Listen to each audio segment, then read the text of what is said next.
Hey everybody, Dirili here. Thank you so much for joining me for another episode of Hakuoki Kyoto Wins. We are on Hajime Saito's route, and I think this episode will be his good continuation ending, and depending on how long it is, we might put in his tragic love and bad endings. We'll see. But yeah, we had to stop the last episode in the middle of a fight because it was a really long fight, and we still have quite a bit to go in it, I believe. So you can just sit back, relax, and let me read you a story. He looked tired, and though he had managed to ignore the pain, his arm still clearly hurt him. If he didn't gain the upper hand, and quickly, he'd lose to his own fatigue. You could win, Saito! Cheer him on. I believe in you! You can beat him! Amagiri was powerful in his demon form, but Saito had never been one to fight battles he knew he couldn't win. Perhaps that was why he'd won every battle he'd ever fought. As I watched, Saito's expression turned grim, and he froze in place. Saito? I was about to ask him what he was doing when... You understand, don't you? No matter how long we fight, I will never lose the upper hand. You should be proud of yourself. It takes an exceptional swordsman to realize when he is beaten. There was a tinge of satisfaction to Amagiri's voice as he lowered his hands from their fighting stance. Who are you guys? They told you they're demons. Why are you always getting in the way of the Shinsengumi? I believe in the past I had already told you that we are members of the Demon Clan. How much of the history of demons do you know? What? Long before humans began living in Japan, there were the demon clans across the country. However, as humans started taking over, we were driven out of our villages and pushed into hiding throughout the various mountains. Sen had told me something about this before. The demon clan asked time and time again for aid from the dominion of man, and time again men turned them down. Chikage Kazuma, the head of the Kazuma family, is attempting to use this most recent commotion in the human world. He wants to reunite the fractured clans. He wants to return this country to the rule of demons. No! And you share his intentions and desires. Amagiri shook his head. I see nothing wrong with remaining hidden from the world. I have no wish to leave my mark on history, and would rather live in peace. The Satsuma domain commands my loyalty and skill only as repayment for debts incurred in the aftermath of Sekigahara, nothing more. In truth, I care little for Kodo and Kazuma's designs. What? What does my father have to do with any of this? Don't tell me father is like Kazuma? Did he really want to create a world of demons just like Kazuma? Is that all? I'm not interested in letting you buy any more time. If you have anything to say, say it. His eyes had narrowed to angry slits. He smiled.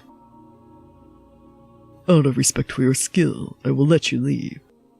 With a small shudder, Amagiri's horns disappeared, and his hair changed back to its normal human color. What? I don't approve of Kazuma's selfish machinations, and I pity the woman he intends to use to see his plans come to fruition. I wasn't sure what to think of Amagiri. It didn't seem that his intention was to be kind to us, and yet he was allowing Saito and his men and myself to leave. At the very least, it seemed he had some sense of justice.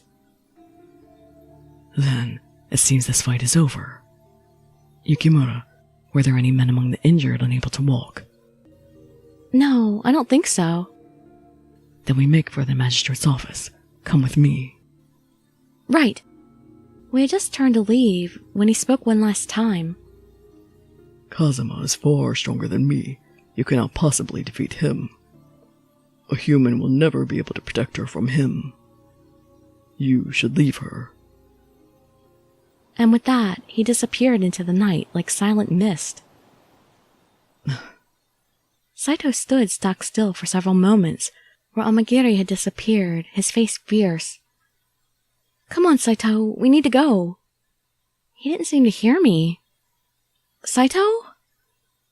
Are you all right? Did you get hurt? How could a man with no weapon? Huh? His voice was so quiet, I could barely hear him. Not a man with no weapon, a demon.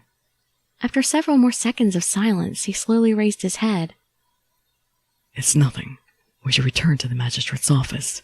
As you said, there's no time to waste. Right. What had Saito been thinking about? Was he really all right? Pensive silence was nothing new for him, but I'd felt something different from him this time. Frustration, perhaps? As we ran back, the rustling of leaves resounded throughout the night streets. Stop. When we'd reached the hill, Saito stopped suddenly in his tracks. What's the matter? Too late. He watched as, below the hill, the town of Fushimi was within eye distance from the top, and it was lit ablaze with a roaring flame. Is that the Fushimi magistrate? I gasped at the sight. No! The Shinsengumi were protecting the magistrate, but now it was on fire? Inoue and Yamazaki were there. Did the Satsuma Choshumen do this, or was it our own men as they retreated? I could see a color of bitterness in Saito for the well-being of his comrades.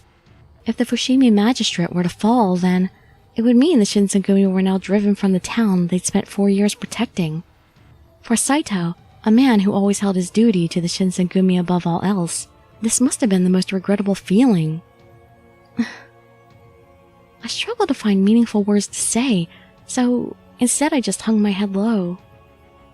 It doesn't mean we've lost yet. As long as the Shogun and the Shinsengumi are alive, and for as long as I am a warrior, we shall certainly cross swords again, next time. His expression warped, and I could swear that I could hear his teeth grinding. Saito took one last look down at the burning scenery of Fushimi below. Then, Yukimura, we're going to head to Osaka Castle. The Supreme Commander, Lord Yoshinobu, Dr. Matsumoto, Chief Kondo, and Soji will be there. I can only assume the commander, as well as our other men, will be there too. Follow me. Be sure not to fall behind. all right. Saito and I led the rest of his men toward Osaka Castle. No sooner than had we reached the base of the mountain, however, we encountered an enemy patrol. We can never catch a break around this point. Several gunshots echoed through the forest. I wasn't sure if they were an actual attack or just a warning. It looks like we're surrounded. The crack of a gunshot sounded again, closer this time, and I jumped. Calm down. If you make too much noise, they'll find us. Right. I shrunk down as small as I possibly could and held my hands desperately over my mouth. The sun will set soon. Once it does, their guns will be useless. I'm sorry. The gunfire had scared me, but if I made too much noise, then I could endanger Saito and the other Shinsengumi. Eventually, the sun did set, and the forest fell into darkness. The gunshots slowed, then stopped. Suddenly, it was very quiet. If it's this dark, I'm sure it won't be hard for them to aim. And it will also take time for them to load their guns. It's time to move. Yes, let's go. We stepped out of the thicket we'd been hiding in and headed off down the mountain.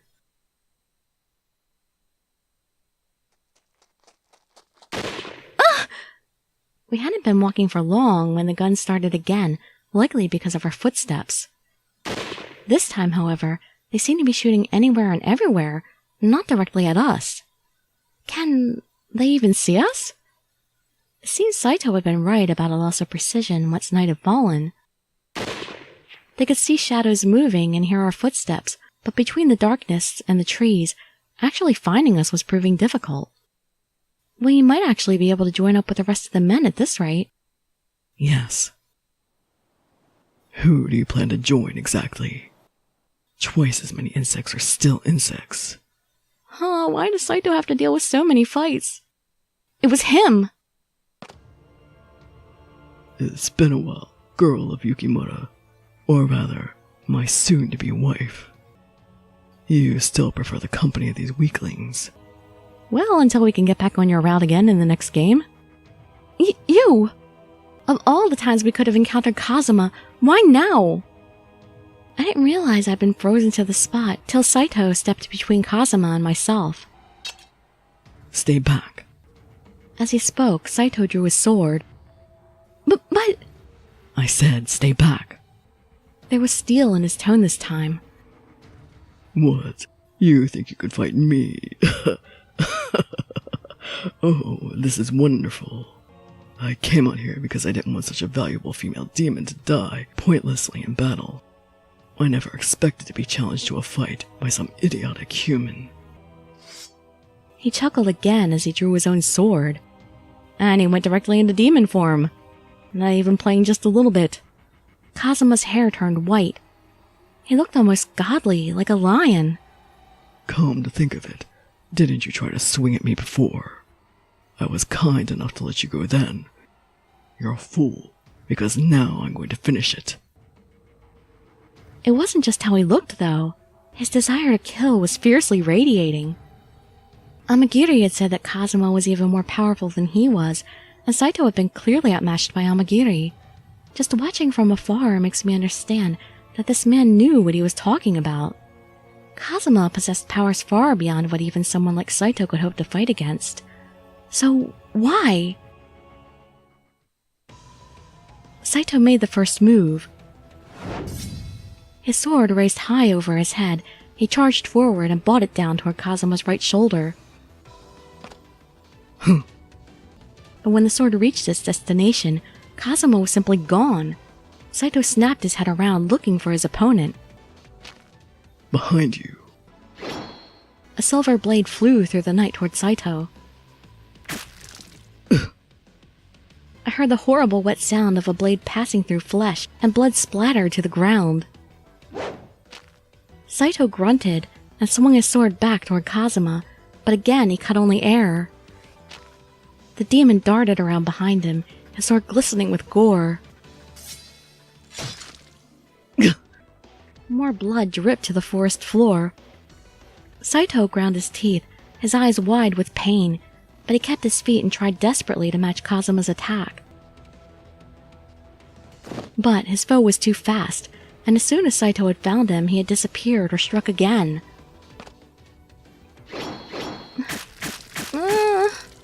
Oh, my Saito! The night air was filled with grunts of pain and the sickening hiss of steel through flesh. Every inch of his clothes was soaked in blood, but still Saito glared at Kazuma with fiery hatred. You bastard! How dare you! We'll avenge our captain. Take this! Two of the men who had been watching leapt toward Kazuma as Saito fell back. No, you won't be.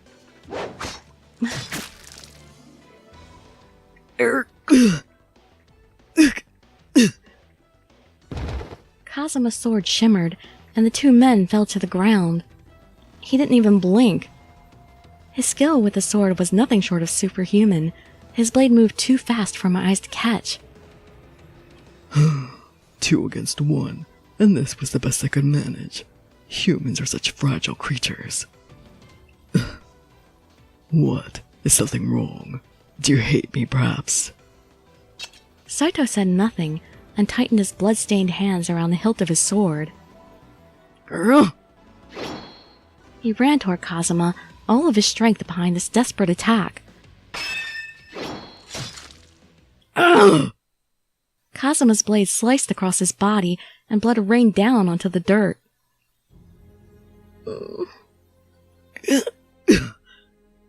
He still stood, but blood loss and fatigue were taking their toll, and even I could see he was getting slower.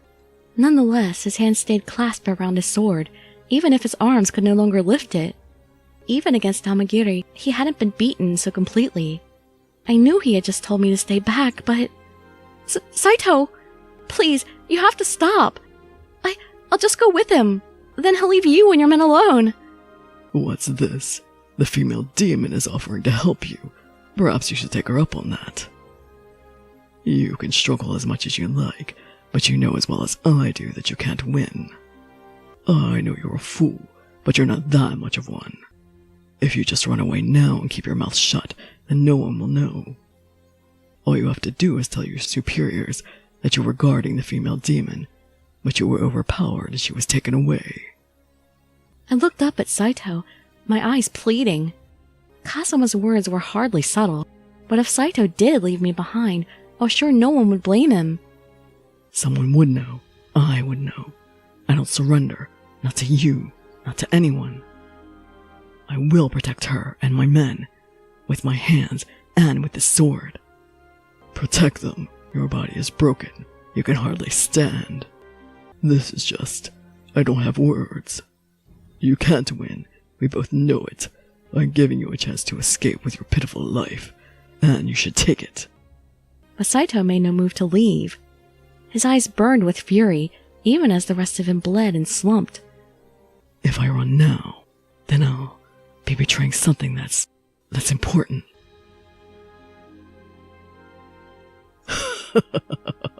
Oh, this is too rich. You betray something important, huh?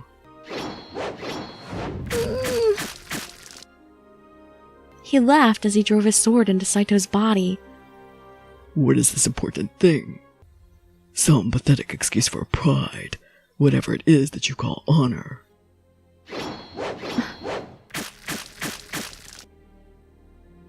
Answer me, human. What could possibly be important to something as worthless and basic creature as you?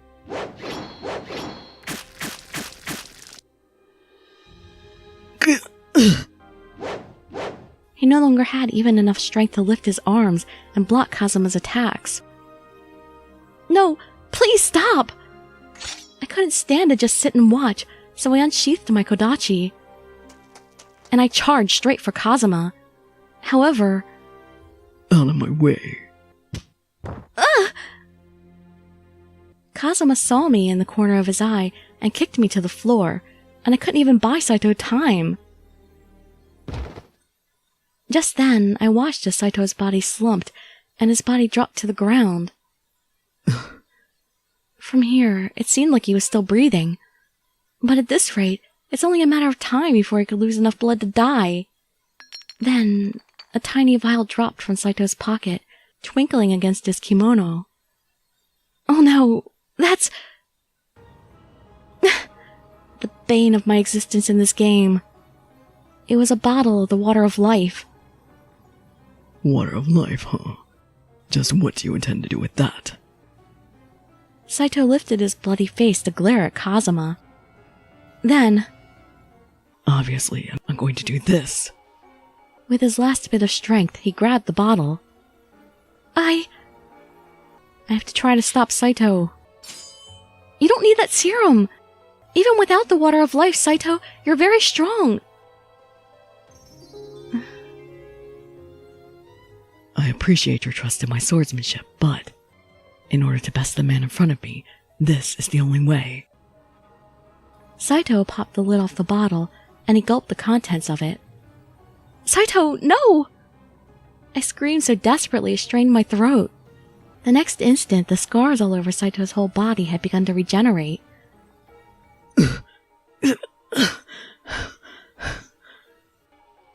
And then, there stood a Fury, his hair shimmering white. He seemed surprised by the sudden changes on his body, but just seeing his cuts and gashes heal, he was renewed with a confident energy. The mere chance of victory against me is to turn yourself into an abomination. It appears you have no pride. Pathetic. Saito's expression didn't change.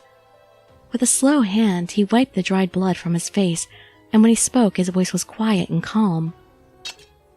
Say what you wish. I don't expect you to understand my sense of honor. If the Shinsengumi have chosen to protect her, then I will carry out that duty, even if the cost of my success is my own humanity. He lifted his sword to a fighting stance. That sort of attitude was just what I would have expected from Saito, but for him to become a Fury simply because the Shinsengumi had ordered him to protect me was horrible. I had turned him into a monster. So, you'll throw away your life for the whims of the Shinsengumi. Wonderful. You can't even think for yourself, can you? You're nothing more than a puppet. Perhaps I am, It doesn't matter. I can think of no better way to give my life than in the service of what I believe in. What you believe in? You mean those simple-minded ronin, so desperate to recapture the glory days, they'll go down with that laughable excuse for a shogun. What? Them's fighting words. Saito threw himself toward Kazuma in the same breath, his words almost a snarl. The demon deflected his attack with ease and smiled back. Shall I use small words for you? The shogunate is a rotting corpse, and this war will wash away the maggots like you that insist on clinging to its putrid flesh. The minute you drank the water of life and turned fury, that sword you carry no longer has any meaning. Today's world is no place for that samurai nonsense about pride and honor. Shut up! He struck again and again, and it seemed that had closed the gap between them, at least somewhat. Bit by bit, Saito's well-aimed blows drove Kazuma back.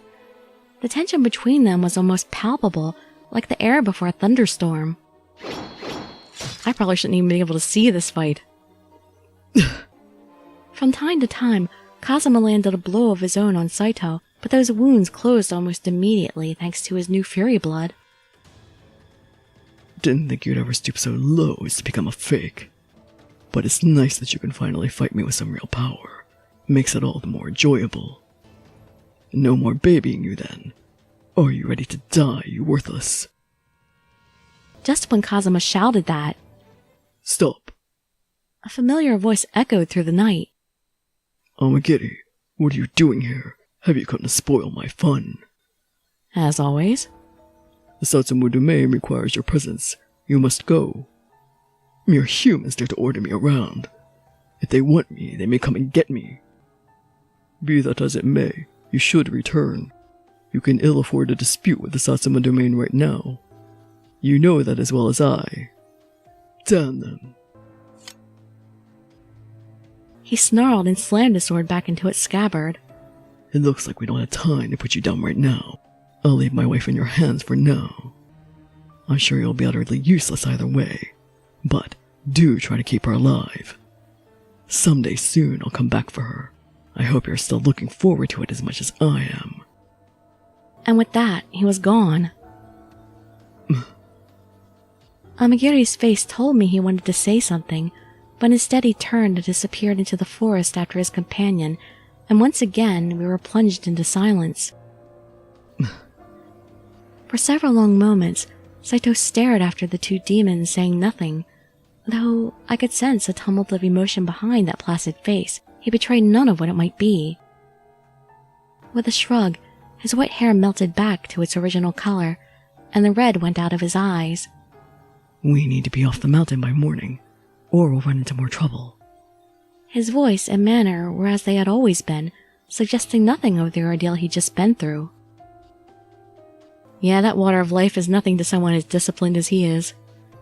I felt my heart rise to my throat, and I turned away before the sight of him made me burst into tears. Right.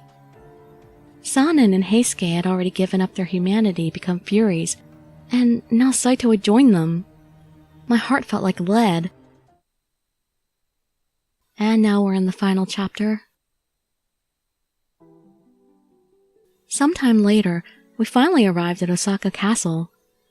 So long as we were at the castle, we weren't likely to run into enemy patrols, and for that I was grateful. Saito? How are you feeling? What do you mean? Well, I realized suddenly that I couldn't talk about the Furies openly with so many people around. Instead, I simply mumbled, at a loss for words. He must have guessed what I was getting at, and for a second or two before responding. At the moment, I feel fine. Really? But Heisuke and Sanin said that it was hard for them to be up during the day. My condition is none of your concern. It is, because I feel like it's my fault. Those words pierced my heart. Well, I mean, I could understand his coldness. But the water of life, the thing that would now change his entire life, was because of my father. These men seem excited. Are they anxious for war? If they are, they're fools. I wonder. The atmosphere in the castle was certainly restless, even as I watched wounded soldiers being carried in. Hey, is that you, Saito? That voice! It is you! Damn, you're alive? Not exactly a warm welcome there, Shinpachi. Nagakura, Harada, you're both safe. Damn right we are. You really think that bunch of chumps is enough to take me down? And look at this, not even a scratch on you, Saito. Just what you'd expect from a master swordsman, huh? Oh, he doesn't even know he's kicking him while he's down. Saito's mouth thinned, but he said nothing. There was no way Nagakura could have known the true reason for Saito's apparent good health. For a man like Saito, someone with absolute faith in his sword and his skill, to admit weakness and reach for the water of life, I could only imagine how torturous it must have been. Captain Saito, Yukimura, you're safe. Oh! Ooh, what a relief. I've been looking all over the castle for you. It's good to see you made it back in one piece. Hey, it's bad luck to say that. Oh, there they go, labeling the person wrong again in that last line. Come on, Kai. She had Saito with her. Did you really think she wouldn't make it back? Right, of course. I'm still glad to see them, though. He quickly scrubbed tears from his eyes with a fist and smiled at us.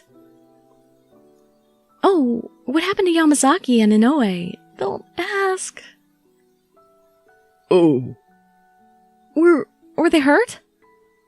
Harada spoke up, but his voice was strained. Yamazaki was hurt pretty bad by a gunshot. Matsumoto's taking care of him at the moment, but he's got a bad fever, and he's stuck in bed for now. To be honest, we don't know if he'll make it. Oh no. What about Inoue? He's alright, isn't he? I felt my stomach clench with dread. Inoue had to be alright. He had to. They were supposed to laugh it off, to smile and reassure me, and say that Inoue was fine, but they didn't. It was Nagakura who finally spoke. Gen's dead. He was shot. Probably died almost instantly. No! My throat tightened, and I could feel tears rising to my eyes. I know so. A samurai never goes back on his word, no matter what happens. Nagakura and Shimada knew that when they volunteered with this mission. That sort of honor is a rare thing these days, but they have it. So does Saito. A samurai, no, a man, would never do anything to make a girl sad, and those men are true samurai. Trust them to make it back to you. You don't need to worry about them. Inoue, I thought a samurai would never do anything to make a girl sad. So why did you die? I swallowed and my throat stung. It was horrible enough to think of the pain he'd suffered from his bullet wound, but even worse was the despair he must have felt as he realized his life was coming to an end. We need to get back to the rest of the guys. All the survivors should have gathered by now. Right, okay. I wiped my tears away and followed. Saito, Yukimura. Good to see you're alive. I apologize for worrying you, Commander. This is all the survivors, then. Yeah, I guess you could say that. Alright, get ready for Hopeless Tactics meeting. Hopeless? I remember how optimism felt. You better hold on to that feeling. It isn't going to last much longer. Shut it, Shinpachi. Wait, what do you mean? No point in hiding it, I guess. The shogunate's in a bad place this time. Huh? Saito had told me that the shogunate forces numbered nearly 15,000 men, and that the Satsuma Choshu and their allies commanded, at most, 5,000. Even I knew 3-to-1 odds was good, so how had the shogunate ended up in trouble? Lost a lot of men against the Choshu and Satsuma. Then most of our allies refused to send us more men. Gave some crap excuse about staying neutral. Even the Owari family domain are twiddling their thumbs and claiming neutrality. How the hell can you say you're neutral when a war is going on? At least have the balls to come out and say you'd rather just watch the shogunate eat dirt. The 3 houses of the Tokugawa comprised one of the most prestigious domains in Japan. Many previous shoguns were alumni of this group. To think such domain betrayed the shogunate. Did we really lose that many men? Bastards have got some sort of vicious new gun. Got a longer range than anything we've seen before. It fires so damn fast, we can't charge in while they're reloading. Cut our guys down like grass. Guess swords don't have a place in war anymore. Saito looked down and said nothing. He'd built his life around the sword, and now, just like that, it meant nothing. It gets worse. Our enemies are armed with silver bullets. When did that happen? Silver bullets? Why? It's a way to counter the Fury Core. Someone on the other side knows a lot about Furies, probably more than we do. A Fury can heal for nearly any injury. But silver bullets seem to somehow negate that. Our advantage comes from an ability to recover quickly as much as from our superhuman strength. Without our speedy healing, we're a little different from a normal human.